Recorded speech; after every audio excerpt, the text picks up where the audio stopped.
the reason that I'm doing this is I consider myself, and trust me, Commissioner, a very average citizen. And this is just sort of an exploration for me to understand a little bit more about what's going on in the county. And you know, I don't hunt, I don't fish. I do like to talk to people, so it's sort of a hobby for me. And I really appreciate you sitting down and giving me a little bit of your time on county time to talk about these issues. And you're running for re-election. Mm-hmm. But you know, before we get into all that, where are you from and how'd you get here? I'm from Walton County. Been here all my life. Went to Walton High School, worked for the sheriff's office, retired from the county, and now I've been county commissioner for 4 years, 3.5 years. And you graduated in the 70s, right? 1979. What was life like in Walton County in 1975? 75. We basically were very small, rural, more of a farming community. There's like 20,000 people in the county. About 5,000 of those lived in Defuniak. And very, very little, if anything, in South Walton or Freeport.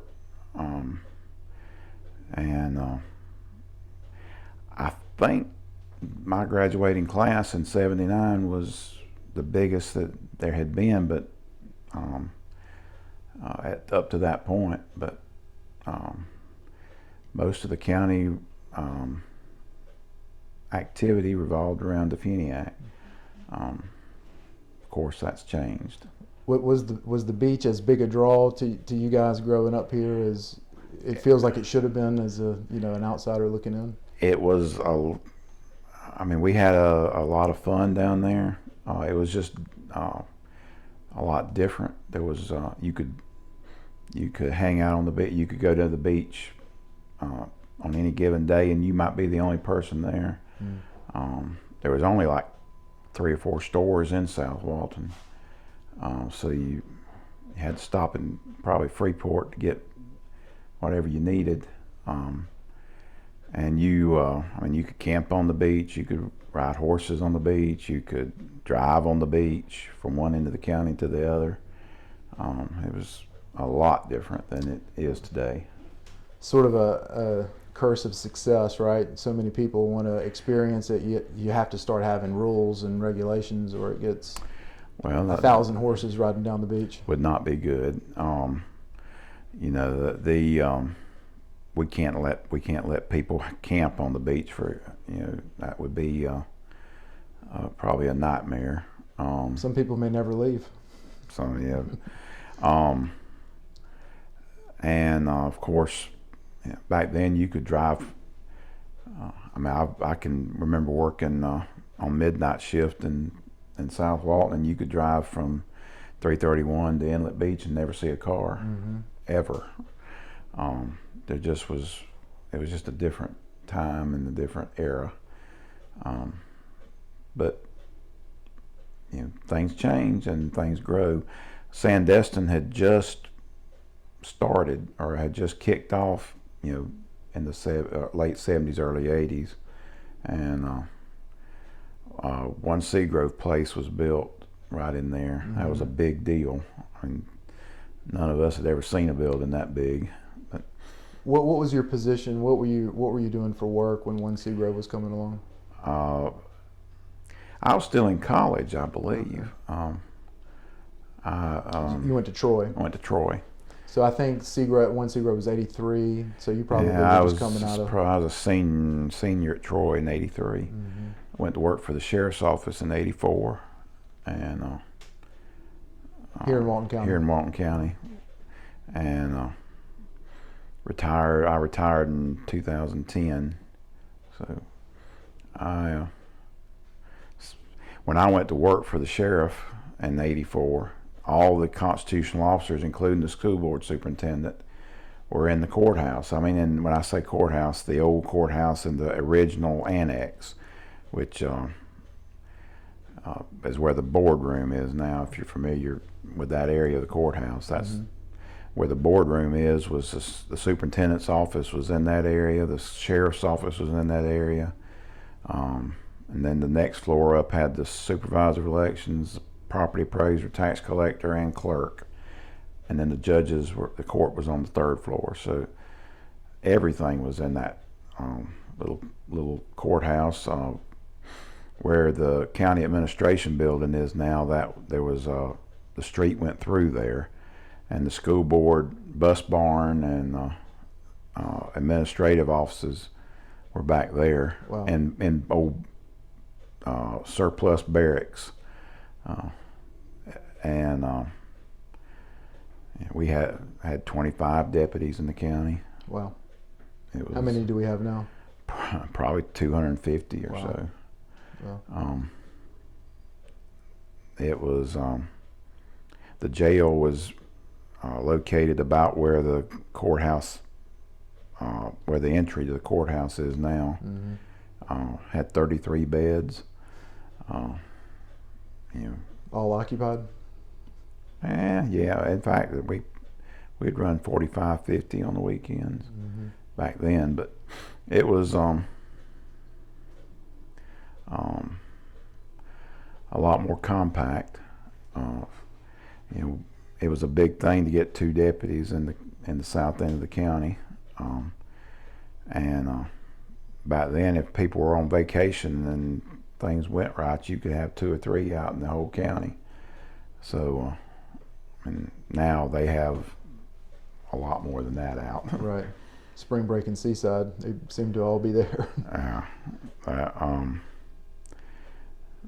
Yeah, but So you retired in 2010 as chief administrator, I was the corrections director. corrections director.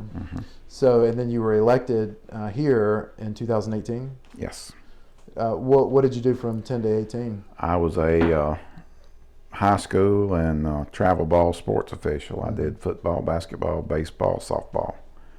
It's probably a lot more fun than being county commissioner. It's different, but Right. I mean, you get hollered at. Either way, right? Yeah. What made you want to run and be a county commissioner back in 2018? Well, I spent right at 26 years in working for the county in one way or the other. In fact, I actually started working for the county when I was 14 in the summer with this youth. They had a youth work program, and I worked. That's how I paid for a good deal of my college, was working for the county every summer. And so it's, you want to give back, and one of the things that I really wanted to do was help our employees. I worked a lot of years where we didn't make a whole lot, where we worked 2 or 3 jobs just to feed our family, and so I really wanted to help our employees, and there's a lot of infrastructure needs that I know we need. That Did you felt this back in 2018? I felt this back in 2008, right. 1998, Right. 88. So did you want to change things, or did you feel like there was a problem with government? Did you feel a need to step in, or was it just about giving back? Everything's kind of fine, I want to contribute. Well, I thought things could be better, and I thought because I had worked for the county and had lived here all my life, I thought that I could contribute to making things better. It wasn't so much that things were bad, it's that I thought things could be better. And so once we got elected, started trying to make things better. One thing you will find with government is it moves slowly, and so it takes time to get things done. But I think we are improving. We're moving forward. What are some current projects that are on the horizon or on the shovels in the ground right now that I don't want to say you're proud of, but that you're excited about? Or Well, we've got a brand new county park. It's the first county park in the city limits of Paxton, and it should be completed by hopefully the end of this month. We got a state grant to fund a lot of that. We had the land donated to us, so but that's a big project. We are continuing to improve the golf course in Defuniak, which right after I took office, we were able to acquire that, and that's become a very busy park.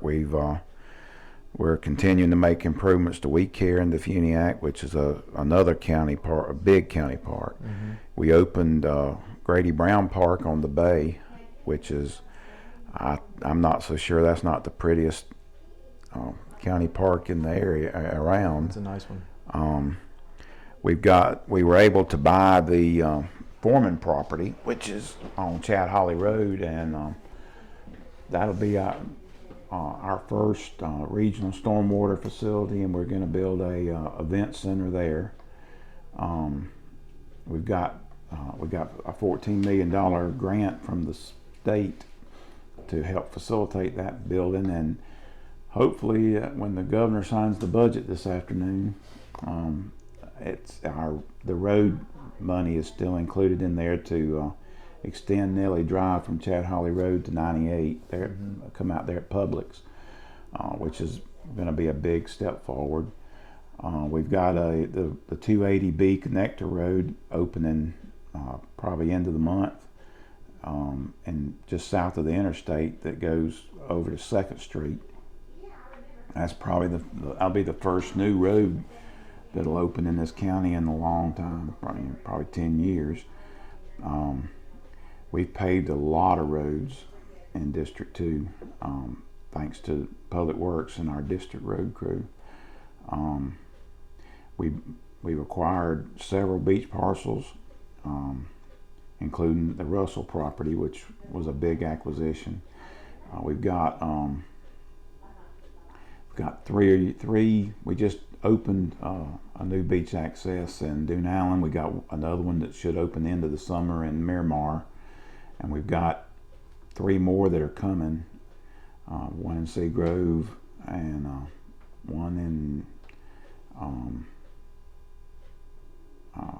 off of Eastern, or 2 actually east of Eastern Lake, mm-hmm. And then these are all, we got a paddle trail project on Chattahoochee River that's the southern part of that will be open probably end of the year. So and then we built a new industrial park in Woodlawn. We're starting to get the infrastructure in for there. We finally got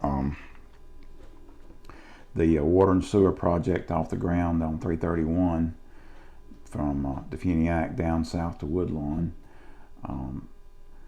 We have one more area to sell, and we'll be sold out at the Mossy Head Industrial Park. We helped through the county Economic Development Alliance. We helped the city of Freeport land a defense contractor from California that's going to be moving into Freeport. That's going to provide some really high quality jobs. What are they going to be manufacturing? They manufacture ball bearings for the propulsion plants for Navy submarines. That's cool. The name of the company is American Metal Ball Bearings. And so, how did that deal come across your desk? Well, we've really emphasized that the EDA would try to bring in high quality jobs into Walton County, and this company was looking for a place to move outside of California. They hooked up with our EDA director, and the EDA director was able to get them to come to the county. He took them around and showed them various sites. They liked Freeport.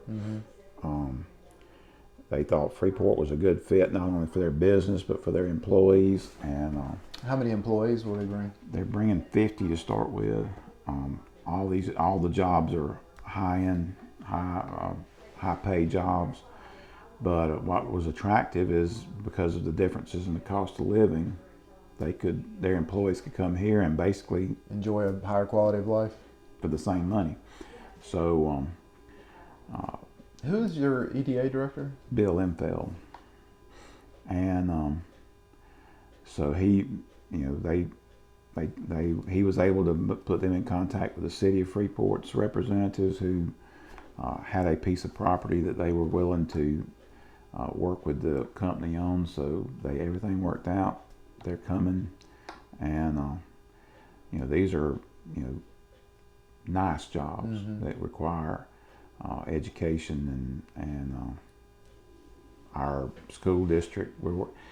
One of the things we've really tried to emphasize, and it has been a big step forward in the past, relations between the different governmental bodies were not exactly as good as they could have been. For example, governmental bodies being? School board, Okay. the 3 cities, the county. And we've worked hard. A few months ago, we had the first joint meeting between the 3 city councils and the county commission. It's pretty historic to have all 3 of the cities and the county sit down and unanimously agree on a course of action, which was to put before the voters a 1-cent sales tax for transportation. One of our needs in this county is to expand our grid, our transportation grid, and those projects cost a lot of money. So that will, if the voters decide that's the course they want to take, we'll be able to build a great deal of the things we need, right off the bat, or in the first 5 years of that program. So all the cities and the county agreed to it. We have worked with Northwest Florida State College to bring a career and a training facility for our construction careers and firefighting, law enforcement, ambulance service. The county commission put in $1 million towards that program, and it's built, it's functioning at the Chautauqua Center in Defuniak.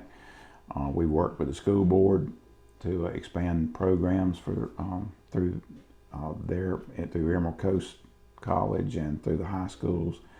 So going back to the transportation need, and I guess that's sort of spearheading the need for this 1% sales tax. Mm-hmm. What, if we had the money, if money wasn't the issue, what would we do to solve the transportation grid? Well, our Public Works Department and the Florida Department of Transportation have identified about $1 billion worth of road needs that we need right now. Is there a plan that shows? There is a plan. We passed a county mobility plan a year ago, which is the first of its kind, which lays out a countywide program of road construction, which includes from everything from state roads to county roads. There's needs in every part of the county that are identified and that we're going to be improving. And the Public Works has identified about $48 million worth of projects that we could start on today, that we need today. And they range from the Nellie Drive extension, which is in South Walton, to the east-west connector between MacBio and Churchill-Bio roads, the Marquee Way extension, which goes from Publix and Freeport west to basically comes out of Hammock Bay. Mm-hmm. And then there's connector roads around Defuniak. There's one of the things we found, that most of the federal or most of the Florida Department of Transportation funding is siphoned or comes to the area through the Transportation Planning Authority, which is the Okaloosa-Walton TPO. They rank projects, but if you want to move projects up, if you put money in, localized money, you can move your projects up. So, for example, the underpass that we're building right now in Inlet Beach, that project was ranked in the 20s, which is out of the funding. Because the county put money in, we put a little over $1 million into that project. It got moved up to number 3, which is fundable. Mm-hmm. So it got funded, it's under construction, it should be built and open by the end of the year. So if you have money you can put into these projects like 4-lane and 20 and how much money does the county have disposable to put towards these type of projects? Currently, very little. Why is that? Well, first of all, our taxes, and Walton County is the lowest tax county in the state of Florida when you combine all taxing authorities. Okay. And our millage rate for the county commission is the second lowest.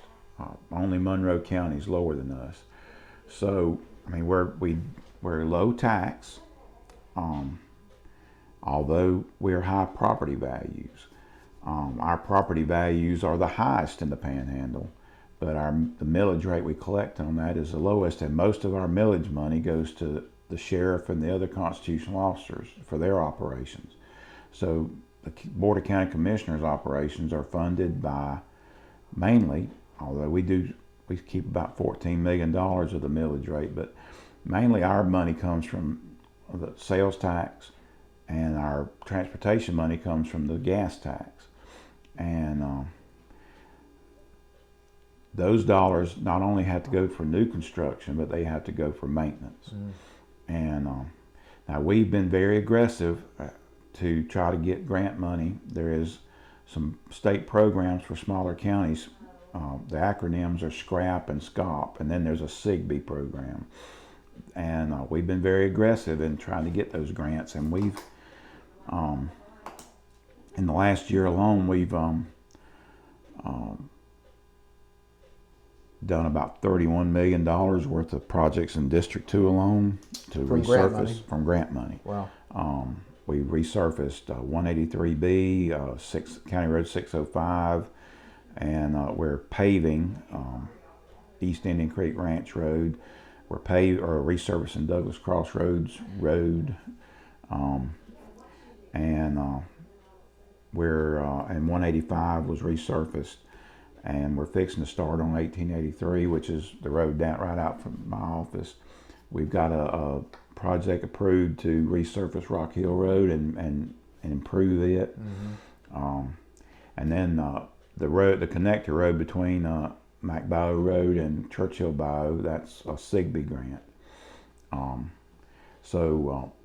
We've got a lot of our roads are in pretty good shape as far as being resurfaced and being improved. New roads are there? New roads are, and it costs a lot of money to build new roads. So we've got some of our smaller county roads paved. Mm-hmm. We have a dirt to pave program that we try to get 5 or 6 roads a year, but we still got a lot of dirt roads in this county. Yeah. And we still got 23 wooden bridges in this county that need to be replaced with concrete. And then the whole issue of stormwater is a countywide problem, but it's particularly a problem in the south end of the county.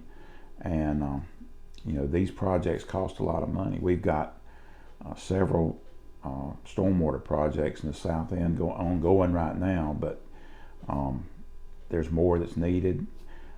The Foreman is the biggest? The Foreman is the biggest one. Tell me a little bit about that. What's going on with the Foreman development? It's gotten some criticism. You kind of hear criticism about everything, so you take that with a grain of salt. But we were offered well, there was 330 acres, and it was going to be developed into this huge subdivision. But the landowners approached both the county commission and the school board about whether we wanted to buy any or all of it. The school board acted first and took 110 acres on the eastern side, which is fairly close to Walton or South Walton High School. So they got 110 acres, and then the county bought the remaining 220 acres. The plan is if you're familiar with the Cascades Park in Tallahassee. Okay, I'm not, but it's about 25 acres, but it's about 3 blocks from the Capitol. It's where the old Centennial Field used to sit, and where the state DOT yard sat. So of course, because DOT was there, there was some contamination, but they took that property, cleaned it up, and built what the engineers said was a stormwater facility, cleverly disguised as a park. It's a beautiful place. Has amphitheater for concerts, has play areas for kids, has about a 5 or 6 acre pond. The whole thing is designed to fill up. If there's a flooding event downtown, all the stormwater would go to that place. But and then there's a huge pipe that runs from Leon High School south into this. So the stormwater downtown goes into this park. What we're talking about is 10 times that big, right, roughly. But it would be a lake with the stormwater coming into that lake, restore some of the cypress domes that were there originally, and then build a event center. And the reason the event center is important is because we used, for the $9 million it took to purchase that 220 acres, about 6.9 of that came from TDC. Well, to expend TDC dollars on property, you have to have a tourist purpose. So the tourist purpose that was identified was the event center, which will be able to hold concerts, sort of like the Wharf. And if you've ever been to the Wharf in Gulf Shores, Orange Beach. But there'll be a lot of green space. It sounds awesome, and I was really surprised to hear, typical just criticism buzz about it. I think, once people hear and understand the concept, I think people understand how the benefits of, first of all, currently that stormwater, there's about 7 of those mosquito control ditches go through that property in one way or the other, and that stormwater goes right straight to Hogtown Bayou, which goes right straight to the bay, untreated. And that's becoming more and more of a problem in the bay.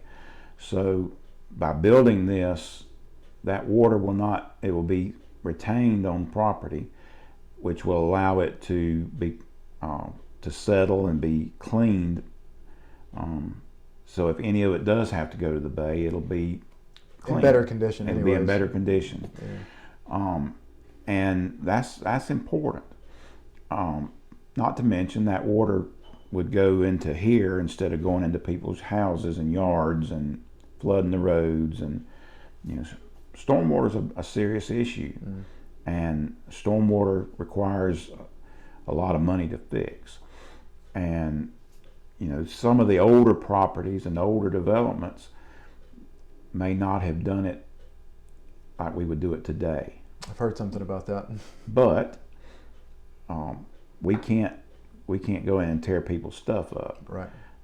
But we can try to mitigate what happened in the past and make it better. So,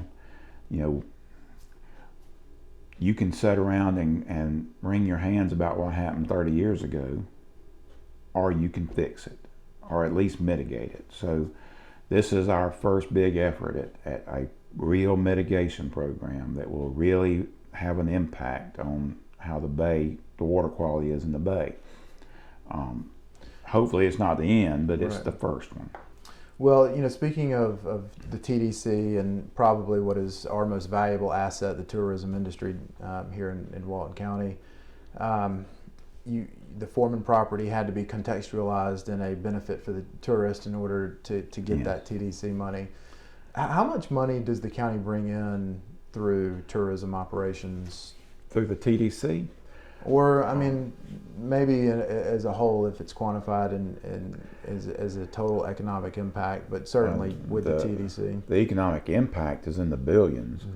You know, 70% of our jobs are tied to tourism one way or the other. A great deal of the people who live in the north end of the county work in the south. Right. So that's a big impact on our economic engine. But the TDC itself collects about $50 million a year. Now that's up until 2 years ago. The TDC was confined to the south end of the county. That tax was only collected in the south end of the county, and the north was not part of that. We had a referendum 2 years ago for the north end of the county to vote to impose the tax on the north end, and it passed. I think 56 to 44, something like that. So, but anyways, it passed by a substantial margin. So, because of state law, you can only implement that. There'd only be 2% the first few years, and then you could go up to. So eventually, it'll be 5% across the county. Right now, we collect 5% in the south and 2% in the north. Does the TDC spend $50 million a year? No, not as a general rule. That we keep reserves. The pennies have to be spent, or they're collected and purposed for different things. One penny, for example, goes towards beach renourishment, which that money hasn't been spent in years. So there's a fairly large number in reserves there, and it can only be spent for renourishment. Some of the pennies go for marketing. Some of the pennies some of the money goes for beach cleanup, beach operations. All the land we've bought for parking and beach accesses has come from that money. So every now and then you'll hear people talk about how it's not fair that TDC money's not spent in the county proportionally to the impact that tourism has on the overall. Well, and I understand that's a state-controlled issue. It's not like Danny Glidewell can wave a magic wand and. No, I wish we could. I mean, it would be nice if the restrictions on that money were taken off, but they're not. And the state laws that controlled TDC funding were not written for Walton County. They were written mainly for Orange and Osceola. That's an interesting point that brings up sort of the interaction the county has with the state and what we're allowed to do, what we're not allowed to do, and the process that we may go by to change, that relationship. And it seems to be a very difficult relationship to change. Well, it's about population. The Panhandle. I mean, we've got 5 or 6 representatives and a couple of senators. Dade County alone has probably 20 representatives, 5 or 6 senators. I mean, so of course the state. I mean, they control the legislature far more than we do. So we have to work within the system. There's no other way out of it. But the rules that govern the TDC funding are written for South Florida. And did I see where Scott Brannon was just hired as the legislative liaison? Yes. And what does that position do? I mean, I can put those words together and come up with an idea, but. Well, the idea basically came from other counties who are more successful at getting those state funding and getting laws written to help them. Monroe County, which is about the same size as Walton, they have a lot of things that have helped them because they have a very strong presence in Tallahassee. Mm-hmm. And we've got a very good lobbyist in Tallahassee who does a great job. But the breakdown from the Funiac Springs to Tallahassee was communicating with them what we want, what we need, and organizing and getting the information to flow both ways. So we felt, as if you look at Monroe County, most of the counties in the southern part of the state have a director of legislative affairs or intergovernmental affairs, or there's different names. Mm-hmm. But those people interact with the lobbyists that we have in Washington and Tallahassee to facilitate our message getting to them and coordinating with our lobbyists to make sure that that message is being transmitted to our representatives. So legislature liaison is sort of staying on top of that, Yeah. making sure that that is efficient. And I I think that's great. Is this a new position? Yes, it's a new position, and it was advertised, and he applied. Sure, yeah. They hired him.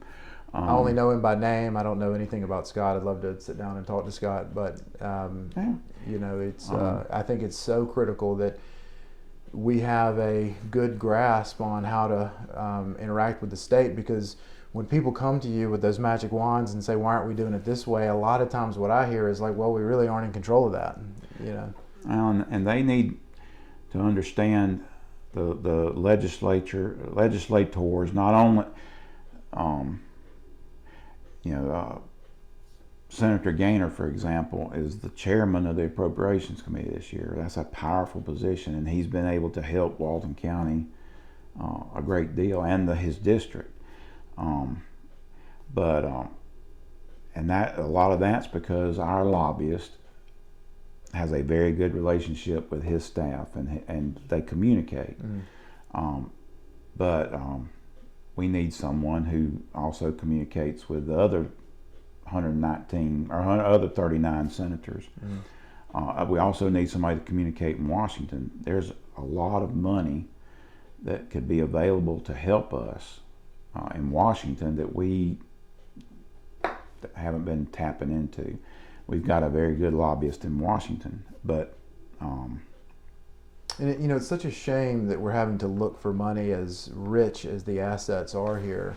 I think about tourism a little bit like a natural resource. I mean, in Alaska, it's oil.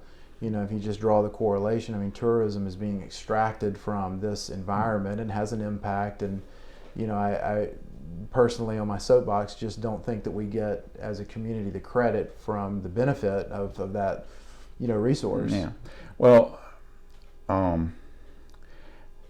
one big difference in us and, say, Monroe, or Citrus, or Nassau, or these other counties down on the eastern side of the state from us, is how fast we're growing. Like I said, in '84, when I went to work for the county, we had 20,000 people in this county. 10 years ago, we had 55,000. Now we've got over 80. I mean, that's that kind of growth. And we don't want to tax our people inordinately. And there's no reason to tax our people if there's money available through the state and the federal government to help us. Do you hear a lot of negative conversation around the sales tax idea? I don't think people have really focused on it yet. This county's had a fairly good luck with sales taxes. The bridge, of course, we paid off a lot quicker than anybody anticipated, and we kept that from being a toll bridge, which I thought was very important. We've got a sales tax that we imposed probably 30 years ago to pay for the pickup of garbage. So our citizens don't get a monthly bill to get their garbage like most people do. Right. That sales tax pays for that pickup, and that's been a very successful program. I think people understand. People understand the need for transportation. Out here on a weekend on Highway 83, you'll understand pretty quick how transportation's needed. Right. And as you have pointed out, tourism is our economic driver, and we got to make sure that we don't hurt that effort. And nobody wants to come down here and sit in a traffic jam. They can do that at home. How do we keep that growth from getting worse, I guess, just to use that word, without limiting the amount of people who come here? I mean, if we just say, let's keep making infrastructure for more people, everyone in the world wants to come here at some point in time, right? So yeah, well, I think some of that will occur naturally. I mean, some of the things that we did very good, very nicely in the past. One of them was the height restriction. With some small exceptions, mainly Sandestin and Seascape, you can't build over 4 stories in this county. Well, that has served to limit the amount of density that can be put on any given property, because you can only build, 4 stories times the amount of property. There's only so many units. Another thing, there's only about 50% of the available property in South Walton County that can be built on, and countywide it's probably about 70 to 80% that can't be built on, because you have to include the Eglin Reservation, Nakusi Plantation, which is conservation easement, and the water and all. So all things being equal, prices will rise. And it will just make it more difficult for the guy who wants to come here for a week, a year, to afford. Yeah, and is that okay? Well, I'm not sure if it's. I guess it's just inevitable. Who cares if it's okay or not? Right? It's the economics of. We have an area where people want to come to. I would argue paradise, and we have a limited amount of land, and that land is, what we consider high density in most places is low density. If you look at downtown areas in, say, Tallahassee or Panama City or Pensacola, those densities are 100 to 100 an acre. There's nothing nowhere near that in Walton County. No, but they're a big city too. That's a big city. Infrastructures and we'll never be that. Right. Because of, there's just no way to cram 100 units in an acre anywhere in 40 Walton feet County. high, right? It's just not possible. So, and that also tends to make our property very valuable, which is why our tax base is the highest in the Panhandle. Our tax base is higher than Escambia, it's higher than Leon, it's higher than Bay, which leads into the other issue of attainable housing for workforce employees, which is a big issue and a big problem. I guess my question to you is, where would housing qualify as being a solution to that problem geographically? How far away could you get from Seaside and still be considered providing housing that solves that geographically? That's a question that we're going to have, we're going to have to answer. And I think the answer to that is a moving target because of fuel prices. Right now, a large percentage of our workers in South Walton County drive from Alabama. Right. They come from Sampson, Geneva, as far away as Dothan, Opp, Andalusia, Florella, and they drive. But as gas prices go up, fewer and fewer of those people can make a living paying those fuel prices. So they either have to change jobs or they have to move south. Well, the problem, even in the Funiac, the prices for housing, either to rent or buy, are just astronomical. Right. Our housing agency is actually losing houses on the market every day, Mm-hmm. because people are pulling those houses out of the program and selling them because they can make a lot more money, or they're raising their rents to the where they don't qualify anymore. So meanwhile, we're booming, especially Freeport South. So, but even Defuniak now is seeing more and more growth, and so Defuniak seems to me it would be close enough, to support the workforce in South Walton. But right now, there's no housing. There's no supply. There's no supply. Yeah. What does the infrastructure in Defuniak look like? Water, sewer. I mean, is it just ready to be tapped onto, or? Well, they need to expand capacity, and the city is working on that. They're expanding their airport, which is going to help us. What's the status of their sewer capacity expansion? I believe they're in the engineering phase right now. They are looking at building a plant on the south side of town, on the south of the interstate, which would help. Are they turning down developments because there's not yet, but on the horizon? Well, they're trying to get ahead of it, right? But there's a lot of just within a mile of here. There's a large development coming, 400 houses. There's another one not far away from here that's another 200. We got news today of one that's proposed in the Opportunity Zone, which is across the street from across 83, for another 1,000 houses.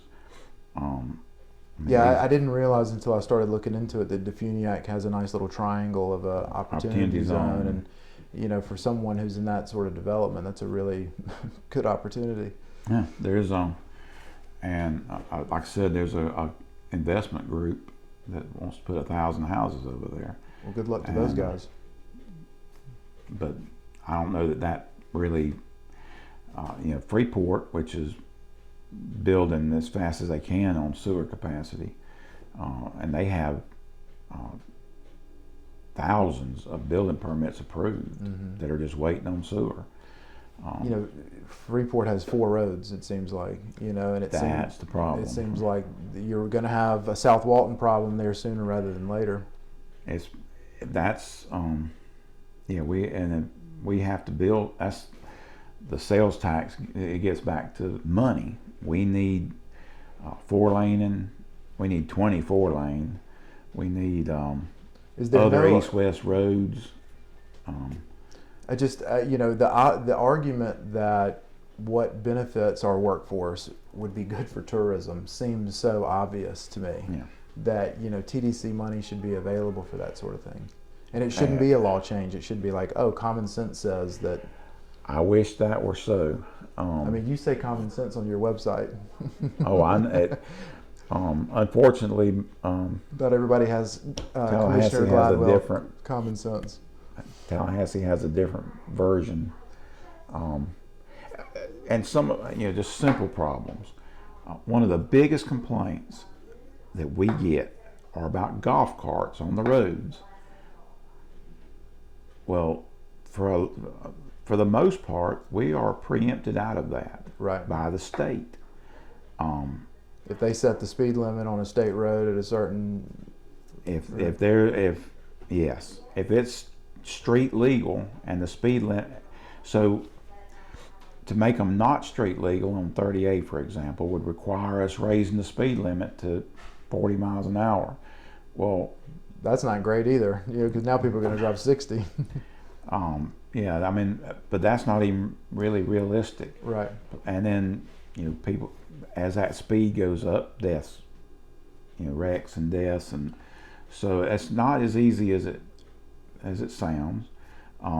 Getting back to transportation really quick and talking about the 30A corridor, what's happened in Grayton Beach with the shuttle going back and forth, it seems to me, I've used it a bunch, I love that. That's worked out very well, and the citizens who live in Grayton really like that because people aren't driving around their neighborhood every night. So how do we expand that across to Seagrove and, you know, the transport between 38 destinations? Like if I want to go from Watercolor to Stinky's over in we need to have an east-west component to our transportation.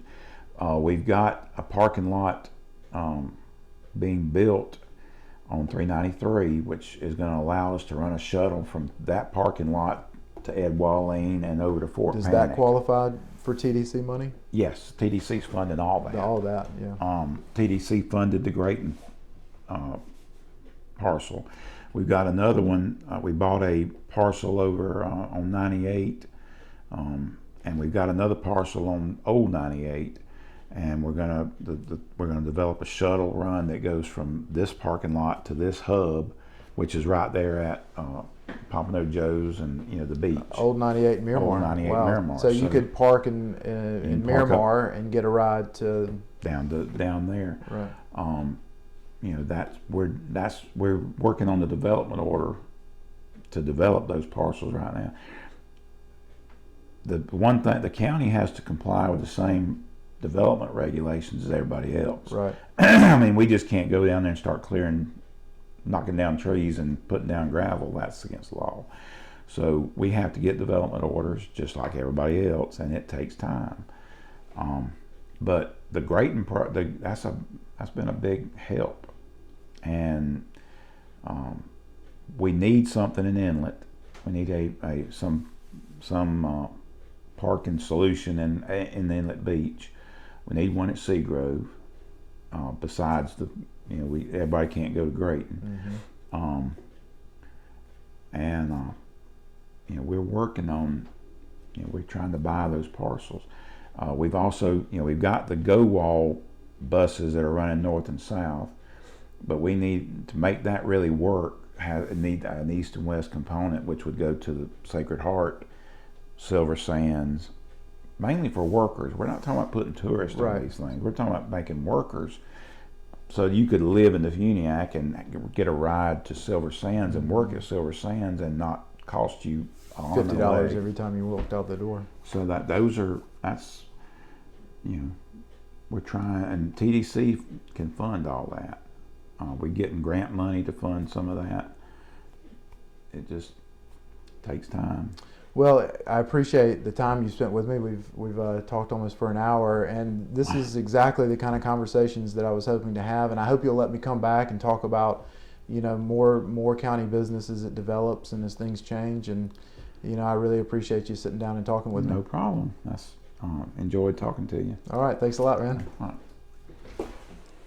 Cool.